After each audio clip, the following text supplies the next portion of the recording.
Kā tu, teiksim, jūties pēc vasaras treniņiem pavadītajiem šobrīd? Jūtos diezgan normāli. Treniņi bija grūti, bet visi izturējām un visi izpildījām. Tā kā jūtos vēl pat padarīt darbu.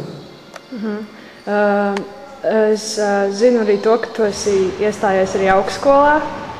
Vai tā ir taisnība? Jā, tā ir taisnība. Es iestājos Vidzemes augstskolā uz biznesa vadību.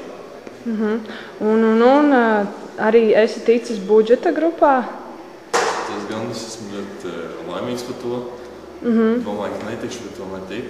Bija liela konkurence, bet izturēju. Un kā ir, teiksim, kā tu skaties uz to apvienot profesionālu sportistu gaitas ar mācībām? Es domāju, ka tas ir ļoti labi. Es domāju, ka mācības tas ir ļoti vajadzīga lieta un nākotnē būs ļoti nepieciešama. Un, teiksim, kā tu pats redzi sevi Valmieras komandā šajā jaunajā sezonā? Pagaidām es nezinu. Domāju, ka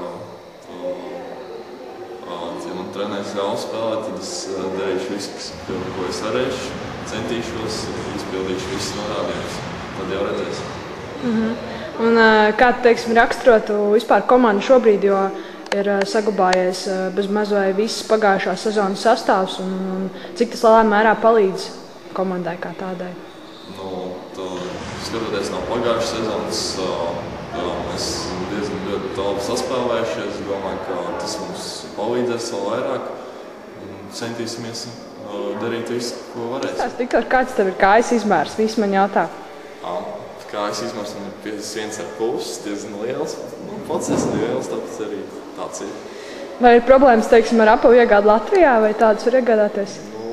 Kaut kur, ja pameklē ļoti labi tā pameklē, tad jau var atrast. Bet tā pārsvarā jāapsūta no interneta. Tā apstīsimies. Jā, man ir 41.